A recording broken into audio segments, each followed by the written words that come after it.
Hello, good morning class 7th। हम लोग कर रहे थे आपका पार्ट 12 जीवन का लक्ष्य। देखो बच्चों, इसकी रीडिंग हमें ख़त्म हो गई। आज हम इसके प्रश्न उत्तर करेंगे। तो पहले हैं आपके लघु प्रश्न उत्तर। इस पार्ट में हमने पहले भी पढ़ा कि ये एक साक्षात्कार था कलाम जी के साथ बच्चों का। तो पहला प्रश्न है, डॉक्टर अब्दुल कलाम कौन थे? उत्तर है आपका, भारत के राष्ट्रपति थे। अब्दुल कलाम कौन थे? हमारे देश के राष्ट्रपति थे।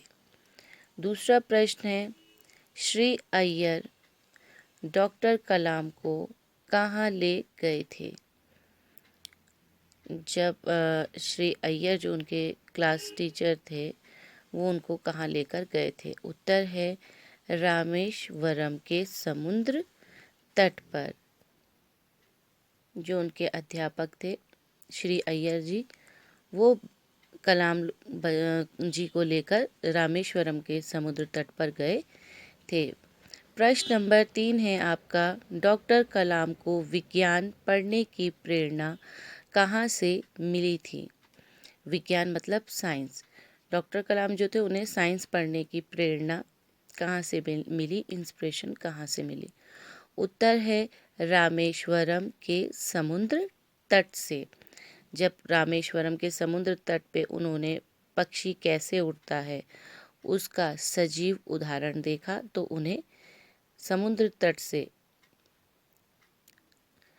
विज्ञान पढ़ने की प्रेरणा मिली।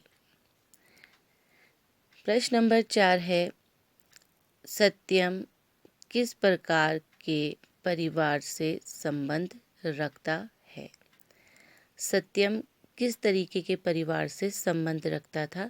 कैसे परिवार से वो आता था? उत्तर है किसान, मजदूर और कलाकार परिवार से संबंध रखता था।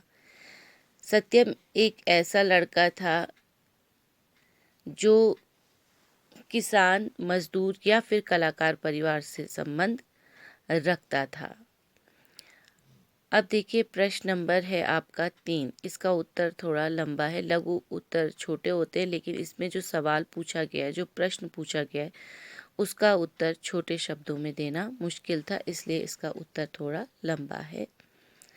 प्रश्न नंबर 5 आपका दिया है, उत्कर्ष के प्रश्न के उत्तर में डॉक्टर कलाम ने क्या कहा?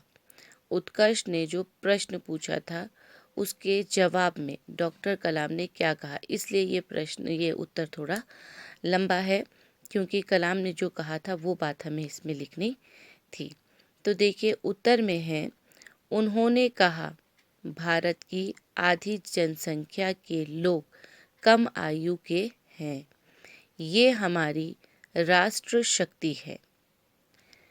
भारत को सन 2020 तक विकसित राष्ट्र में परिवर्तित करने के लिए हमारे पास प्रचुर प्राकृतिक संसाधनों के साथ ही सुनियोजित खाका भी उपलब्ध है और युवाओं के विचारों की एकता निश्चय ही इसे विकसित राष्ट्र में परिवर्तित करने में सफल होगी।